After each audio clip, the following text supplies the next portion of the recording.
Now, though, the scores are in.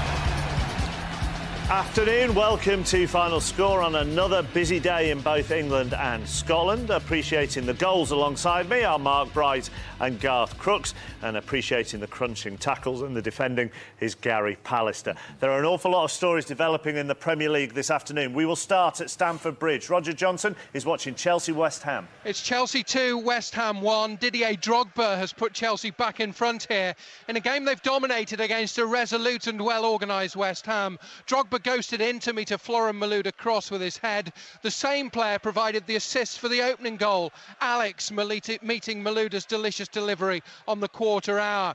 West Ham drew level through Scott Parker. There was a suspicion of a foul throw by Kieran Dyer, but the ball fell for Parker, who beat Chelsea's third-choice keeper Ross Turnbull with a 25-yard arcing exocet off his right boot. We're into the final 20 minutes here. Carlton Cole is on from the bench from West Ham. Joe Cole on from the bench for Chelsea. And Chelsea could be heading back to the top of the table tonight if it stays. Chelsea 2, West Ham 1.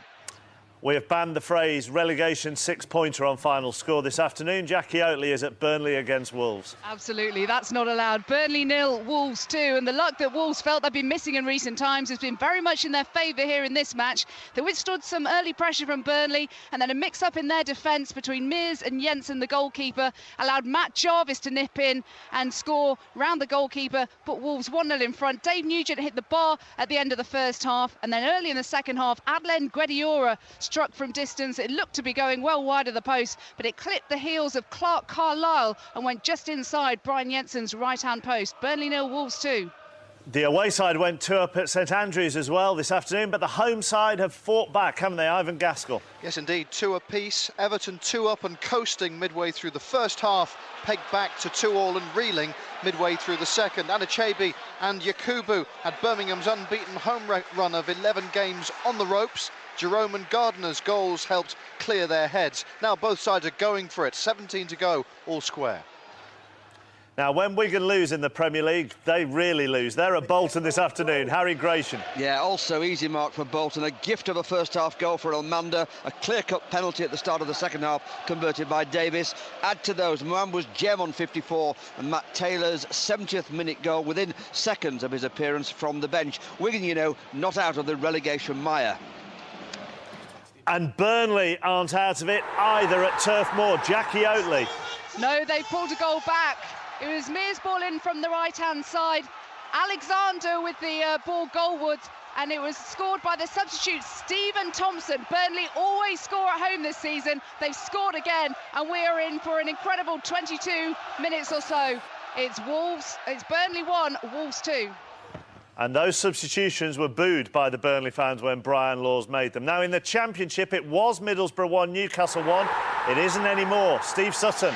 It isn't. It's Middlesbrough 2, Newcastle 1. And you have to say, well deserved this second half, because the second half has belonged to Middlesbrough. Newcastle failed to clear a Middlesbrough free kick, and it was Scott MacDonald virtually on the goal line who swiveled round to scoop the ball over the line. Middlesbrough 2, Newcastle 1. Leyton Orient haven't lost at Brisbane Road all year. You may have just seen it go off the video printer. They're 2 up now, so that record looks like it's continuing. Dundee in the Scottish Cup have pulled one back at home to Wraith, and Carlisle have come from a goal down to lead Colchester by 2-1. Also on the video, it's just disappeared, was the League One leaders equalising at Huddersfield. Damien Johnson. Yes, their captain Grant Holt has scored his 27th goal of the season, so it's all square now. Neil Trotman had put Huddersfield ahead. They were vibrant and lively in the first half. Norwich have come back in the second, though. It was a lightning raid down the left-hand side. There was Holt to sweep home, as I say, his 27th goal of the season, their captain. It's all square, 1-1. Now, in the Championship, the leaders are losing. Third place Nottingham Forest are losing, and West Brom were 2-1 up on Blackpool, but they're now drawing. John Anderson. Yes, Blackpool equalising with a goal from substitute Brett Ormerod, his first touch since coming on across from the left-hand side. Carson just got caught in no man's land a little, and Ormerod from 6 yards threw himself at the ball, and the diving header landed high in the net. That after Charlie Adam had given Blackpool an early lead. Ishmael Miller equalised. Robert Corran scored an absolute stunner to make it 2-1 to West Brom. It's been a terrific game, and it's 2-2, and I'll tell you what, the scoring may not be over yet. And the scoring isn't over at Stamford Bridge. The fourth goal of the afternoon has got in there. Roger Johnson. And Chelsea are heading back to the top of the table in all probability now, because they lead West Ham by 3-1. Florent Malouda, whose crosses have provided the opening 2 goals for Chelsea, has scored the third himself. Came to him on the edge of the penalty area. He shaped to shoot right-footed, flicked it back to his favoured left foot and angled it past Rob Green just inside the post to put Chelsea out of sight now. We're inside the final 15 minutes. Chelsea lead West Ham by 3-1. Millwall are going for their 5th successive home win. They're 2 up now on Charlton. That's 5th against 3rd in League One. A Christian Daly own goal. Garth, let's talk about Florent Malouda. He set up 2 and now scored the 3rd for Chelsea. It's extraordinary. A manager comes in called Gus Hiddink and suddenly it transforms that particular player's confidence. Under Scolari, he was lost. He was nowhere. Hiddink really helped him to find his confidence. And since then, I think his goals for must have been like 7 or 8. Is it 9? I thought it was about 8. When you're getting that from the flank, it just goes to show your confidence is high. I think he's been a star for them for the last, 6-7 months. He's provided both the crosses for the Alex and Drogba. Still Burnley, Brighty. They were 2-0 down. They've got it back. Stephen Thompson with the goal. Substitutions that were booed by the fans when Brian Laws made them. This tells you the things are turning at Burnley. Brian Laws is trying to do his best for the club. Brings on Thompson, gets booed. Thompson virtually, first touch, heads it into the back. Now they're making a game of it. 2-1 down. They really need something from this game. And Pally, I know you obviously have to be impartial, but you nearly jumped off the setting when the second Middlesbrough goal went in. Yeah, I mean, I think they deserved it. I mean, they've put Newcastle under a lot of pressure today, both first half and second half. They've managed to get their noses in front now. The fans, they'll be up for this. And as I say, they really deserve this with the performance they've had. It's Millwall 3, Charlton 0. So as Charlton are in 3rd, they could do with Huddersfield doing them a favour against the leaders Norwich. It was 1-1. Somebody's got a goal. Damien Johnson. It's gone to Norwich. What a comeback this is from the league leaders. It was Grant Holt who got the wrong side of his man, bore down on goal, crossed it, and there was Wes Hoolahan to sweep it home. The Norwich fans away to my right celebrating. It's Huddersfield 1, Norwich 2. Huddersfield have the only unbeaten home record in League One. It could be about to go. There is a penalty at the Hawthorns. It's 2-2 at the moment between West Brom and Blackpool. John Anderson. Yes, 15 minutes gone. It's an absolute thriller, this. Blackpool are extremely unhappy that the penalty was awarded. Giles Barnes getting the ball into the Blackpool box and he was brought down. The Blackpool players are furious that the referee didn't give it, but the assistant on the far side did. It's going to be a while before the kick is actually taken. Such is the fury of the Blackpool players. But stay with me, because Graham Dorrans is going to soon have the chance, I think, to convert the penalty, although the referee is talking to Jason Ewell, the Blackpool captain. There may be a yellow card to come after very, very protracted complaints from Blackpool. Ewell has got the yellow card from referee John Moss. Graham Dorrans is an expert penalty taker for West Bromwich Albion, and he'll be looking to put them 3-2 up with his 14th goal of the season. We still don't have the spot kickers yet. I'll take you through the game so far as we wait. Charlie Adam with a stunning strike on 6 minutes to put Blackpool ahead, but that was cancelled out soon afterwards. Ishmael Miller with his first goal of the season. Robert Corran scored an absolute stunning goal, an end-to-end move, finished off with a 25-yard cracker before Brett Ormerod, substitute with virtually his first touch, made it 2-2 for Blackpool. The ball is now on the penalty spot. Graham Dorrans walking back. Matt Gilks attempting to make himself look big in that goal. This could be a huge moment for West Bromwich Albion. Finally, the referee blows his whistle. It's Graham Dorrans. It's a wonderful penalty. Sent the keeper the wrong way into the corner, and it keeps getting better this match, particularly if you're a Baggies fan. West Brom 3, Blackpool 2. 14 for the season now for Graham Dorrans and West Brom. Rob Hulser's 11th of the season has pulled one back for Derby at Doncaster, and Nottingham Forest, who were 3 down at Preston at half-time, are now 3-2 down. James Mason. Yeah, a tense finish, Mark. It's been an absolute cracker. A blistering first-half display from Preston saw them lead 3-0 at half-time, would you believe? 2 wonderful goals from Ross Wallace and Matthew James, and a penalty by captain Callum Davidson looked to have settled the points, but as you say, a second-half Dexter Blackstock penalty and a Robert Earnshaw finish moments ago has given Forest fans a glimmer of hope they can salvage something here and turn around their terrible away form. We've got about 10 minutes to go, and it's 3-2 to Preston. On Monday night, I'm going to be talking to the Millwall manager, Kenny Jackett. He's going to be in a good mood, isn't he, John Roeder? He most certainly is. 3 goals in 7 minutes for Millwall have surely won this one. The first an own goal from Christian Daly, turning in Hackett's cross, and then Steve Morrison taking his total up to 16 for the season, making it 4-0. The Charlton end is emptying rapidly. 4-4 in that game earlier on in the season, so Charlton could still get back into it.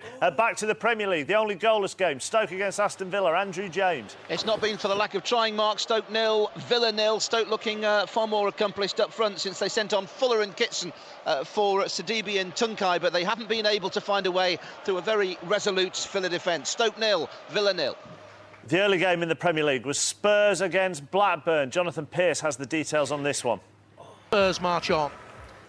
Garth has no connection to this game between Middlesbrough and Newcastle at all, but he's celebrating at the moment just to wind up Gary Pallister. Steve Sutton.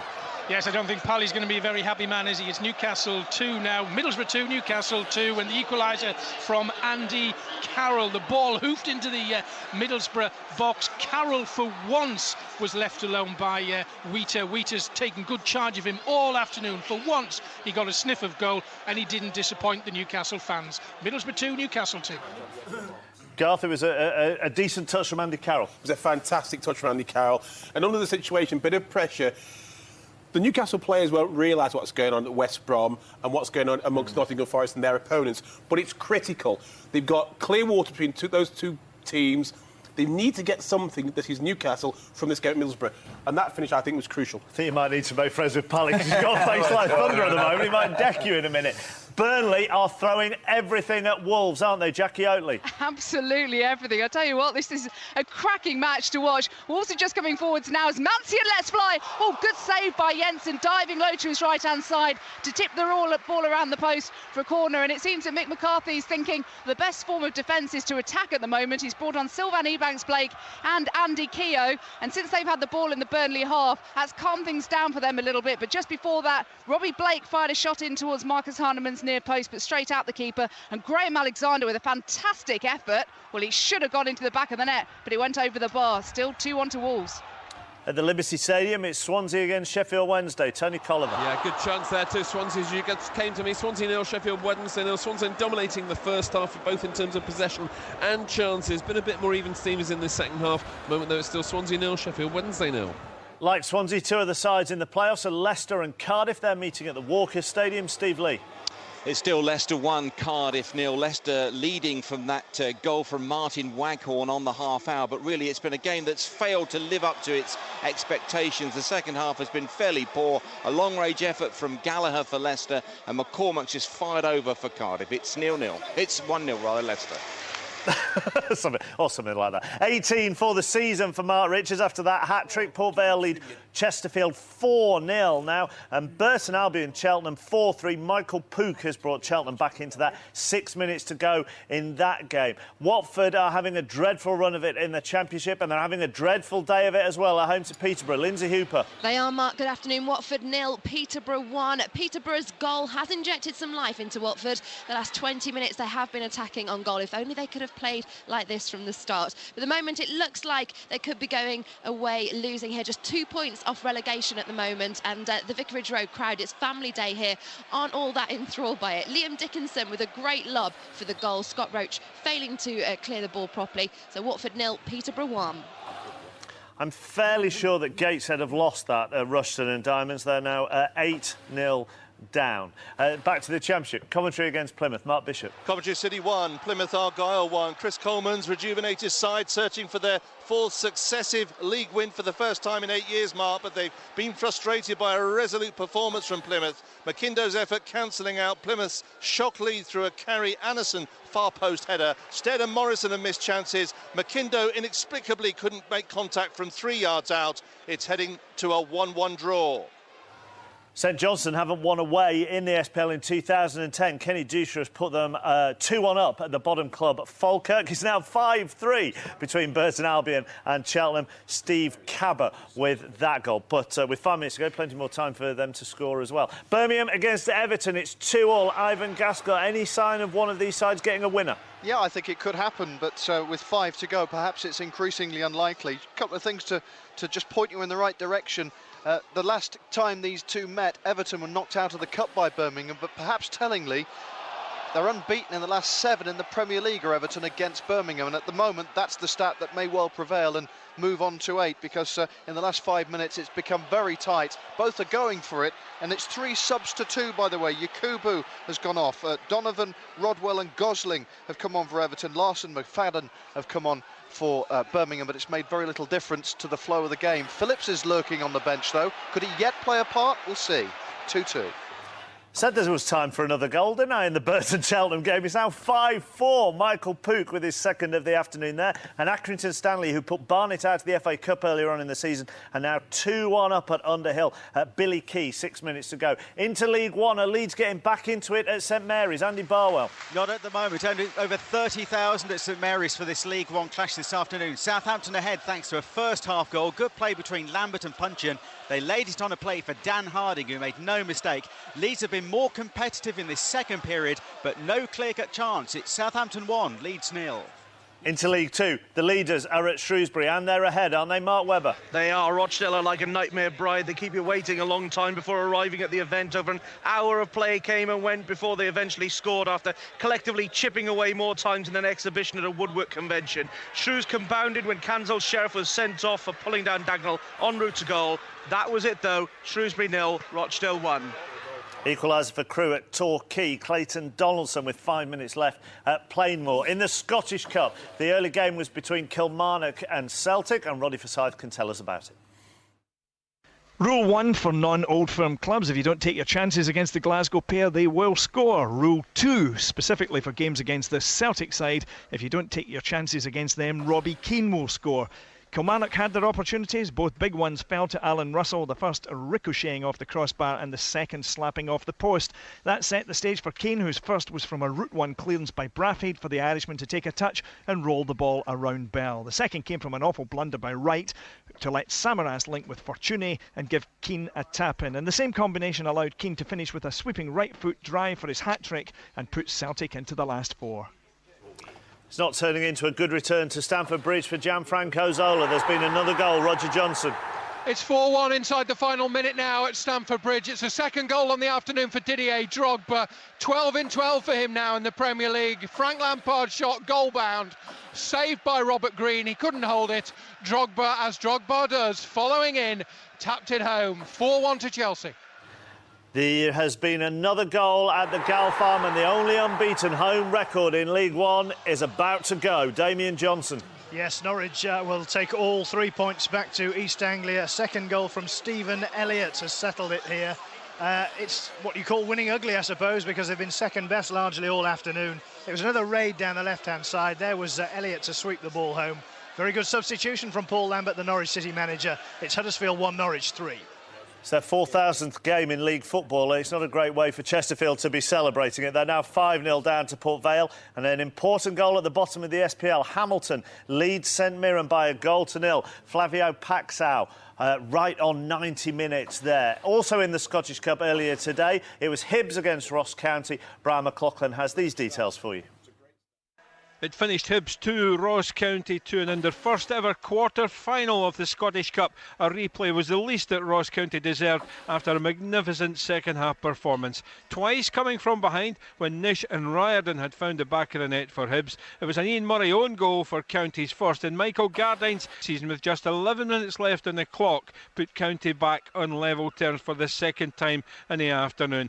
the First Division side almost won it in the last minute. Martin Scott's effort beat the goalkeeper, but Chris Hogg was on the line to clear, and a replay now required at Dingwall in 10 days' time. At Easter Road, it finished Hibs 2, Ross County 2. In the SPL, Motherwell's record unbeaten run continues, doesn't it, Ian Turner? It does. That's 12 SPL matches without defeat for Motherwell, under push for third place under Craig Brown goes on apace. With an on-form Motherwell up against an out-of-sorts Hearts, the result was never in doubt, especially as Mark Reynolds opened the scoring after just 1 minute. John Sutton netted shortly after, then Jim O'Brien blasted a third before David Templeton scored just the third goal against Motherwell in 12 games. Motherwell 3, Hearts 1. Would you believe it? Justin Richards' 11th of the season has brought Cheltenham level at Burton. It's 5-all there now, and you may have seen it just go through. 8 second-half goals in that game. You may have also just seen it's just gone through in League One. Pavel Abbott's 10th of the season, a late equaliser for Oldham at home to Wickham in League One. Back to the Premier League, Stoke, Aston Villa. Any sign of a goal for you, Andrew James? They've both had chances, Mark, in the last few seconds. Huth with a header just over the bar for Stoke, and then at the other end, Danny Higginbottom, the Stoke defender, dangerously turning the ball over his own bar as Aston Villa went for the win. Both these sides are so close to the 3 points, either one of them would deserve it, but neither can quite make it over the line. It's Stoke 0, Villa 0. And Burnley are still pushing at Turf Moor. Jackie Oatley. They are, but the Burnley supporters are not too happy with Tyrone Mears because he just had a free kick from about 25 yards out. The Wolves defence pushed up and he just went well wide of the left-hand post, completely wasted. They are, as you would imagine, trying to go forwards at every opportunity. Since you were last with me, Robbie Blake had a shot at goal, but Andy Keogh was back there defending and he got in a crucial challenge. And also Leon Court has headed over from a corner and they're trying to go forwards again now. Cross coming in from the right-hand side as Mears is there. And it's away only as far as Blake. Blake trying to get the shot away. He does, straight to Hardiman, but he doesn't get it away. Oh, and finally it's away by Kevin Foley. Goodness gracious me, we still have 2.5 minutes of added time to play. Aaron Wilbraham's second of the afternoon has put MK Dons 3-2 up at Brentford. Is that a late winner for them? In the Championship, Sheffield United against QPR. Alan Biggs. Neil Warnock is going to be going away from here with a point. QPR losing all their previous 4 games without scoring. They've put that right at least with an equaliser from Adel to Rabt in the second half, seizing on a mistake from Marcel Sight. This after, at the end of the first half, Richard Cresswell, a clever header from Mark Yates across. Those are the 2 highlights of what's been an ugly war of attrition. It's going to finish, I think, Sheffield United 1, Queen's Park Rangers 1. The final whistle has gone in the first 3 o'clock kick. Gordon Martin has had 90 minutes of nothing going on at all at Portman Road until now. Yes. Somebody's got a late winner. Alex. Yes, Mark, it's gone to the home side. Finally, we have a goal, and it's 16-year-old Connor Wickham, all 6'3" of him, jinked his way through a non-existent Scunthorpe defence and fired low past Joe Murphy into the bottom corner. It's just about deserved and should be the first consecutive home win. I should say win as a whole in the league this season for Roy Keane's men. It's 1-0 Ipswich with barely seconds to go.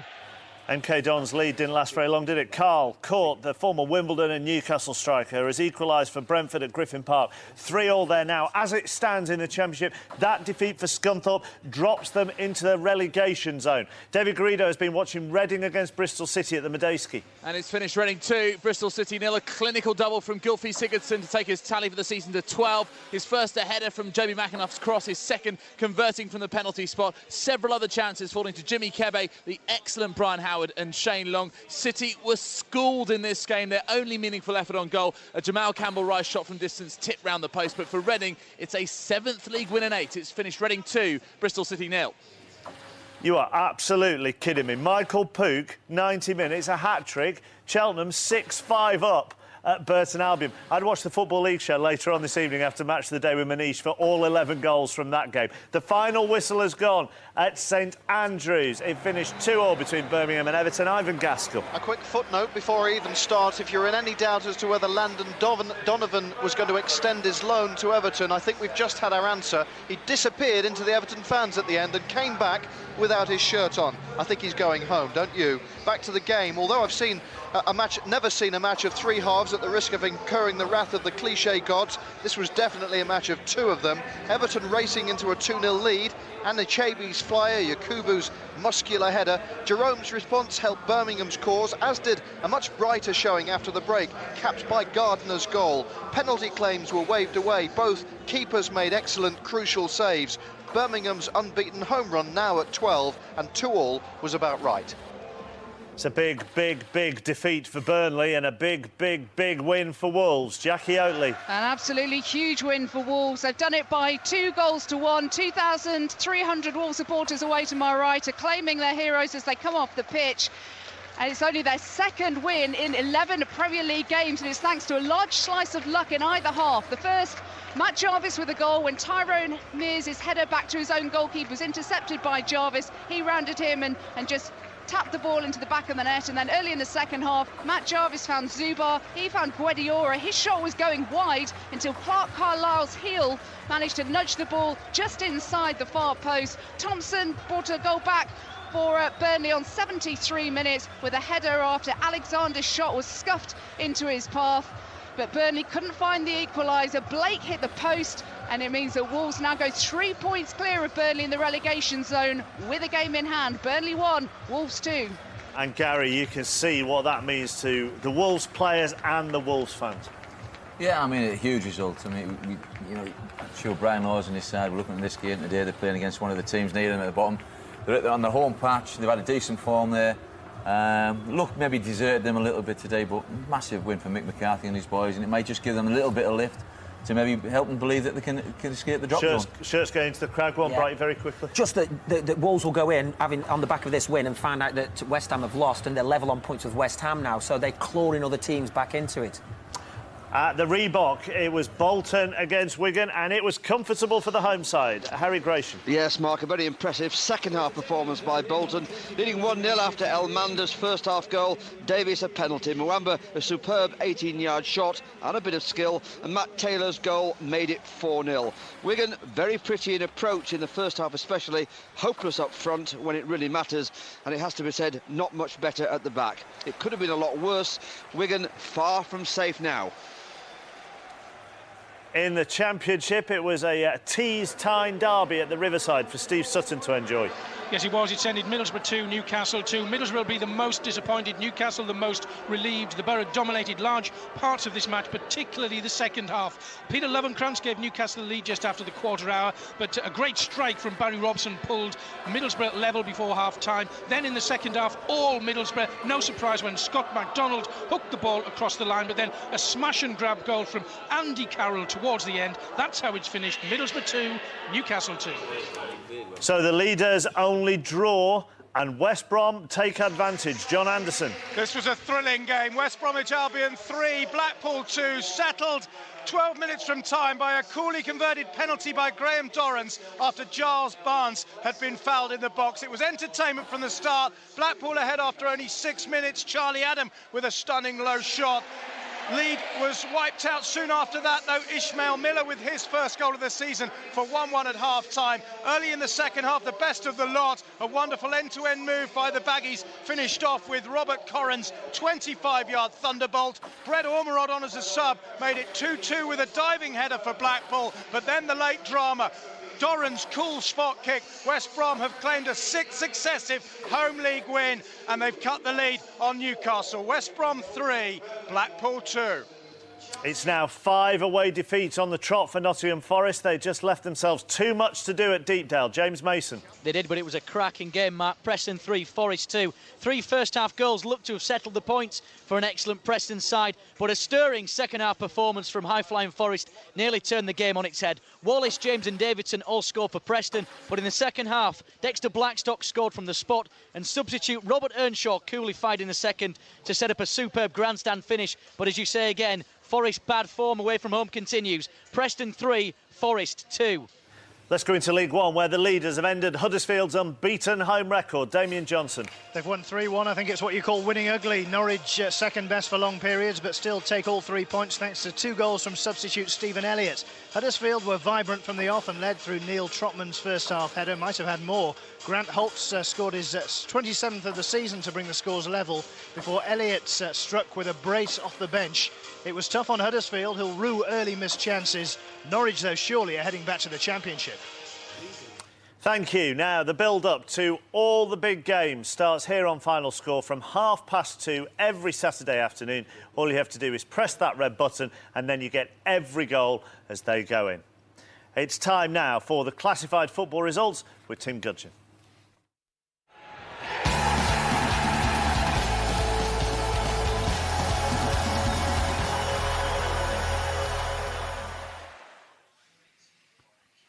And first, the Barclays Premier League. Birmingham City 2, Everton 2. Bolton Wanderers 4, Wigan Athletic 0. Burnley 1, Wolverhampton Wanderers 2. Chelsea 4, West Ham United 1. Hull City and Arsenal kick off at 5:30.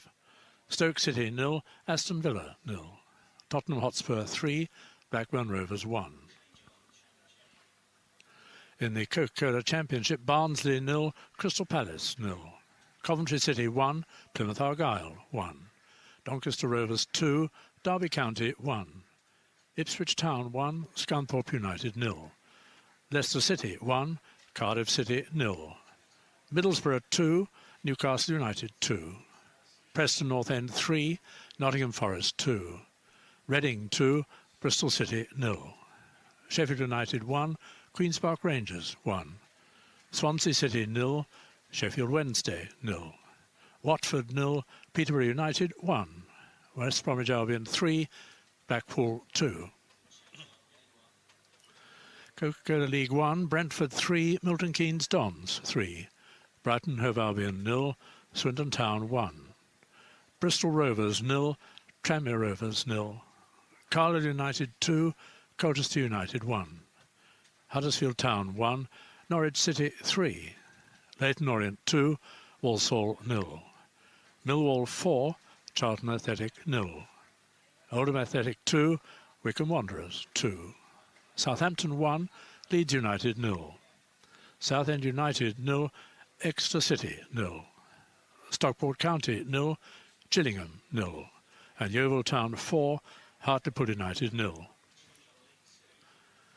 In League 2, Barnet 1, Accrington Stanley 2. Bradford City 2, Aldershot Town 1. Burton Albion 5, Cheltenham Town 6. Chesterfield 0, Port Vale 5. Dagenham and Redbridge 0, Rotherham United 1. Macclesfield Town 2, Bury 0. Morecambe 1, Grimsby Town 1. Northampton Town 2, Darlington 0. Shrewsbury Town 0, Rochdale 1. Torquay United 1, Crewe Alexandra 1. In the Blue Square Premier, AFC Wimbledon 2, Eastbourne Borough 0. Altrincham 0, York City 0. Cambridge United 2, Histon 1. Crawley Town 2, Ebbsfleet United 1. Grays Athletic 0, Hayes and Yeading United 0. Luton Town 1, Wrexham 0. Mansfield Town 0, Tamworth 0. Oxford United 1, Kettering Town 1. Rushton and Diamonds 8, Gateshead 0. In the Active Nations Scottish Cup 6th round, Dundee 1, Raith Rovers 2. Hibernian 2, Ross County 2. Kilmarnock 0, Celtic 3. In the Clydesdale Scottish Premier League, Falkirk 1, St Johnstone 2. Hamilton Academical 1, St Mirren 0. Motherwell 3, Hearts 1. The Arnbrew Scottish Division 1, Airdrie United 1, Ayr United 1. Dunfermline Athletic 3, Queen of the South 1. Inverness Caledonian Thistle 1, Greenock Morton 0. The Scottish Div 2, Brechin City 0, Arbroath 2. Clyde 1, Cowdenbeath 2. East Fife 3, Peterhead 0. Stenhousemuir 1, Dumbarton 0. Stirling Albion 0, Alloa Athletic 3. And Scottish Division 3, Albion Rovers 1, Montrose 0. Elgin City 0, Livingston 1. Forfar Athletic 1, Annan Athletic 5. Queen's Park 2, East Stirlingshire 0.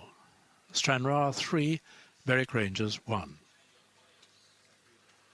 And in the Welsh Premier, Airbus UK Broughton 0, Port Talbot Town 0.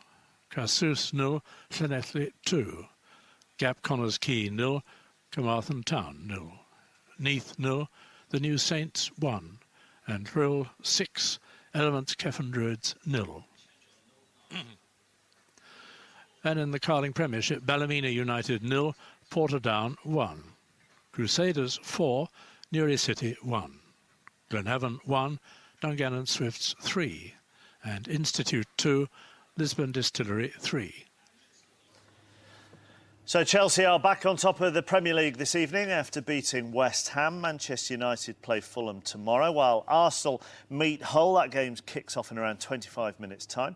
Spurs put the pressure on their rivals for fourth place with a win over Blackburn at lunchtime. The bottom club, Portsmouth, don't play until Monday, and Hull, as I said, kick off later on. Wolves enjoyed a crucial win at Burnley to move 3 points clear of the relegation zone. Wigan and West Ham both suffered heavy defeats. Sunderland host Manchester City tomorrow. In the Championship, Newcastle's lead is down to 4 points after their draw with Middlesbrough.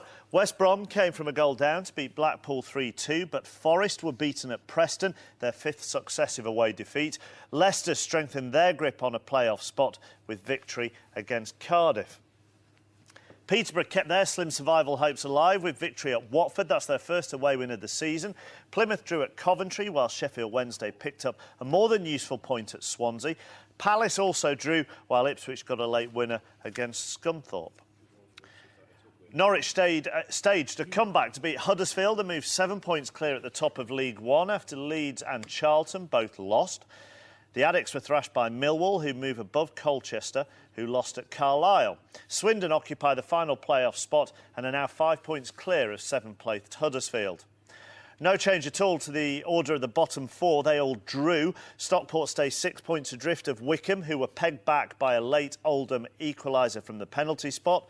Southend and Exeter shared a goalless draw, a result that doesn't really help either of them. Rochdale's win at Shrewsbury leaves them 9 points clear at the top. With Bournemouth away at Notts County on Monday, Bury had the chance to go second, but they were beaten at Macclesfield. Another defeat for Darlington today, with Northampton 2-0 winners at Sixfield. Steve Staunton's side now a massive 18 points from safety. Grimsby couldn't make it back-to-back wins, but they did claim a draw at Morecambe. However, the game of the day was Cheltenham's extraordinary 6-5 win at Burton, a result that sends them 6 points clear of the drop zone. The Blue Square Premier leaders Stevenage were in FA Trophy action today. Oxford could have gone top, but they were held at home by Kettering. Luton won, as did Rushton and Diamonds, who thrashed Gateshead 8-0. Bottom of the table, Chester were, of course, wound up in the High Court earlier this week, so their results have been expunged. Grays drew with Hayes and Yedding, but are still 8 points adrift of Forest Green. Into the SPL, just 3 games because of cup commitments. Inform Motherwell are up to 4th after beating Hearts 3-1. Bottom side Falkirk are 4 points from safety after defeat at home to St Johnstone. Hamilton are up to 10th after beating St Mirren. Just 3 games in Scottish Division 1 today. Inverness cut the gap on leaders Dundee to 3 points after beating Greenock Morton. Airdrie grabbed a last gasp equaliser against Ayr, but are still 8 points adrift. Alloa maintained their 3-point lead at the top of Scottish Division 2 with victory at 3rd place Brechin City. Cowdenbeath kept pace with the leaders, beating bottom side Clyde 2-1. Livingston's 1-0 victory at Elgin gives them a healthy 10-point cushion over nearest rivals East Stirlingshire in Division 3. East Stirlingshire lost at Queen's Park. Bottom side Montrose lost at Albion Rovers. They're the tables, and now today's headlines from the Barclays Premier League and the Coca-Cola Championship. Wolves feast on 2 defensive howlers at Turf Moor, a Tyrone Mears gaff and Clark Carlisle own goal gift the visitors a crucial win. It's a Roman. Craig Gardner's equaliser earns a point for Birmingham, who hit back from 2 down to frustrate Everton. Johan Elmander ends his drought as the goals rain down on inconsistent Wigan. Wanderers now up to 13. Stalemate at the Britannia Stadium. Villa remain unbeaten in the league in 2010, but they've lost ground in the race for fourth. And in the Championship, Andy Carroll's equaliser ensures it ends all square in a cracking Tees-Tyne derby at the Riverside. All the goals from the Premier League today. Match of the day is at 10:15 this evening on BBC One. And straight after it is the Football League show. It'll be well worth watching just for the 6-5 game at Burton. That's at 11:35 with Manish. And match of the day too. Tomorrow you have Manchester United against Fulham, Manchester City's trip to Sunderland, BBC Two at 10 o'clock. That's all the football on the way for you on the BBC over the next 24 hours or so. So, in the Premier League today, it finished Chelsea 4, West Ham 1. John Motson was at this game, full match of the day, a little bit later on. Goals for Didier Drogba and assists for Florent Malouda, John. Yes, I think Malouda might get man of the match, actually, because he had a hand in 3 of the goals. But this game was tied at 1-1 early in the second half. And a very interesting thing, which Gary Pallister would appreciate, John Terry, who is, of course, the centre of so much attention at the moment, suddenly decided that in open play, he would make a 60-yard run out of the back four into the West Ham half. And what that did, it created a scoring chance eventually for Drogba, and it really turned the game. After that, West Ham never looked like coming back.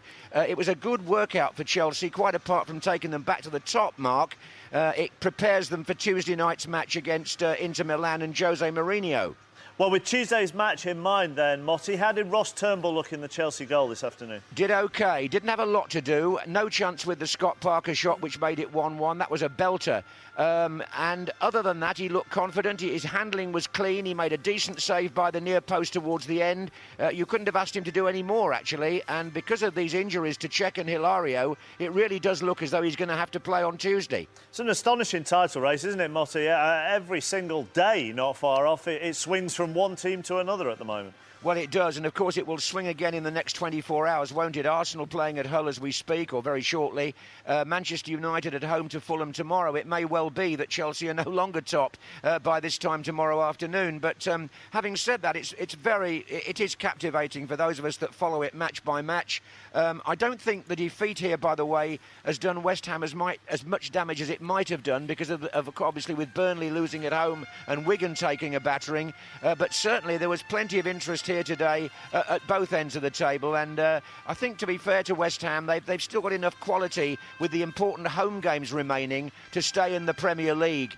And as you've said, Chelsea, well, they're going to fight it out neck and neck now with Manchester United and Arsenal. Good to talk to you, Motti. Enjoy Cheltenham this week. I know you will. I know. I have all his details. I know exactly what his movements are. Let's take a look at the top 3 in the Premier League for you then. So, all have played 29 games. Now, let's start with you, Brighty. Chelsea, 29-64. United, 29-63. Arsenal, 29-61. So it's so good. It really is. I think for the neutral, we wanted obviously one other team involved.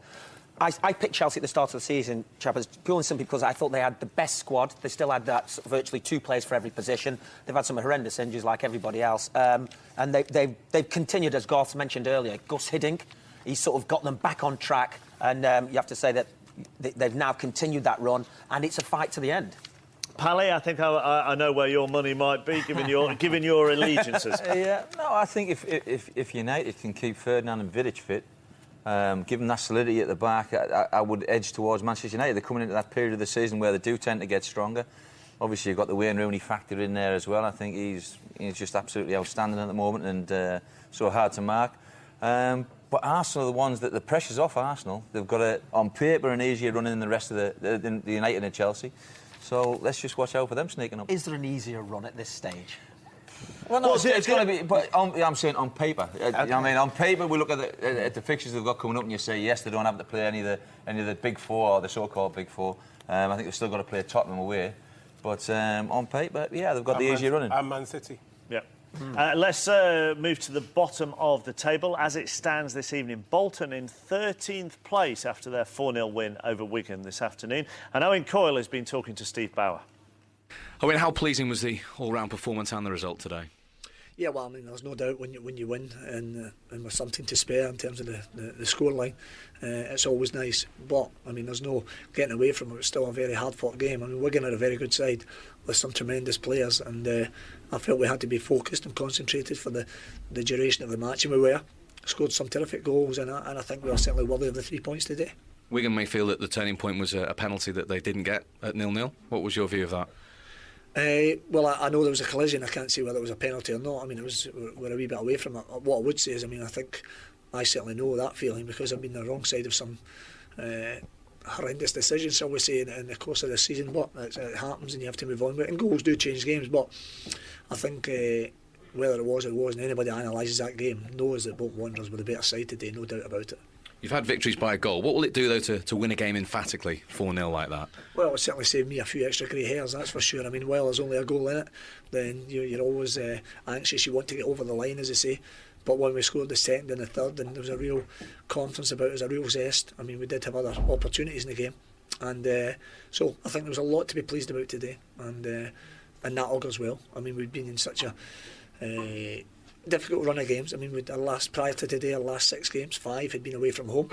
We'd been in the bottom 3, and we managed to elevate ourselves out of that by going on our travels and picking up points to go with our home win at Wolves. And we've been in terrific form at the Reebok, and that's what we're trying to build. We're trying to build a real intimidating atmosphere, a real fortress, which obviously I would hope that could do. And but the players are giving every ounce of effort. They're showing great quality, and they continue to do that. That will result in us picking up points, and that's what we're here to do. Confidence and zest, he said in that interview. That's what he has brought to Bolton. Saw it in abundance last week at Upton Park. He's continued it this week at Bolton in front of his own fans. They were worthy winners. Muamba yet again was outstanding. Taylor was on the score sheet.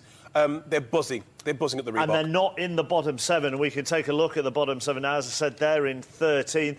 You would have to say, wouldn't you, Brighty, after today, it's Burnley and Portsmouth and one from the rest. And with Wigan, for example, you never know what you're going to get. Well, no, very inconsistent. I was just, looking at the run in there. Wolves, 27 points.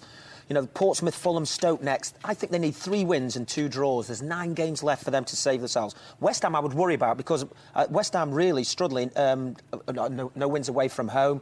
1 win away from home, excuse me. Arsenal, Wolves and Stoke next. It's really, really tough to call, but, I'd fear for Hull now. OK, well, Hull playing at Arsenal. That game kicks off at 5:30. Arsenal's North London rivals Spurs played a little bit earlier on today. They beat Blackburn 3-1. And here are the thoughts of both managers. You get feelings about games. I felt coming here today was going to be a very, very difficult day. People expect you to win, and it doesn't always work out that way. They're a difficult side, I think. Even though their away record isn't good, they're playing well at the moment, in good form. The manager knows what he's about. And I just felt it would be difficult. So to pick up 3 points as we did was great for us. Then we have major decisions again today at a particular time in the game that makes life difficult for us to look at and say, well, had we got that decision, would the result have been different? And the first one is David Dunn, the tackle by Kaluka. The second one's in about the 43 minute with Bisong, who jumps all over Samba. And the third one for me is Niko Kalinic's goal. What can you put down this incredible surge of form that you've had since January? Harry Redknapp has said it's one of the main factors why Spurs are picking up points. I think I've been given a chance now and been given a run in the team, and that's been able for me to get a consistent run of games and hopefully show what I can do. There might be a lot of people thinking, oh, Big Sam moaning again about a defeat. But, Garth, you have some sympathy, don't you, with today and the decisions Blackburn didn't get? I think Howard Webb is a very good referee, but he got 2 major decisions wrong.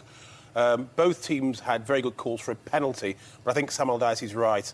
I think Dunn's appeal was a cast-iron penalty, and I think Match of the Day will prove us right. And I think he also has a case with Samba. I think he has every right to consider himself unlucky today. OK, let's get some goals on for you now, shall we? In the Championship today was Middlesbrough against Newcastle. Alistair Mann's your commentator. Now Nolan. Gutierrez. Lovely ball finds Lovenkrands, who finds the back of Middlesbrough's net. And Newcastle are in front. Goal number 10 in the league for Peter Lovenkrands. And with their first shot on target, Newcastle are ahead. McDonald. He is linking the play again well with Robson. Brilliant goal.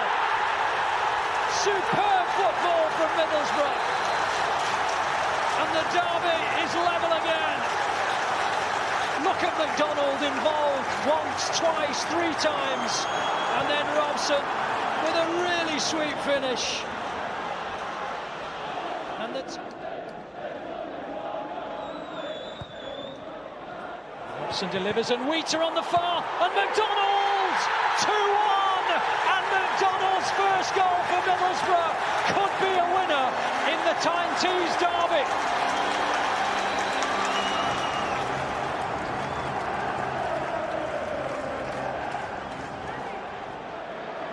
Nice ball, brings in Guthrie. Taylor driven in, reaches Carroll! 2-2! Andy Carroll! Sliced it a little bit, but it found its intended target beyond the reach of Danny Coyne, and it is 2-2 at the Riverside. You can see more action from that game and all the goals from all the matches in the Championship, League One and League Two in the Football League show. 11:35 tonight on BBC One. And also, don't forget that you get an extra helping of Football League chat and action. Late kick-off, all the stories from your region, wherever you are, at 11:25 p.m. Monday night, BBC One. Pally, Newcastle did just enough today, didn't they, at Middlesbrough? Well, they got themselves back into it. I thought Middlesbrough were terrific. Today, I thought they deserved the 3 points. It was just a matter of holding on to the lead going into the last sort of 10 minutes. They got the noses in front, and then they got nervous. And both goals were easily preventable. They got both defenders for both goals were wrong side, and they give away the 2 goals. But again, it's a step forward, I think, for Gordon Strachan's team. I think they're looking better at home, where they struggled for so long this season and last season. I think things are starting to look on the up. And Garth, very quickly on West Brom, a big win for them against Blackpool. Particularly in view of the fact that Newcastle are keeping the pressure on. I thought that Blackpool were worthy of going there and getting a result. They didn't. They're still in the game. All right, Garth, thank you very much. Press the red button for more football. Rugby Union's on BBC One. See you next week.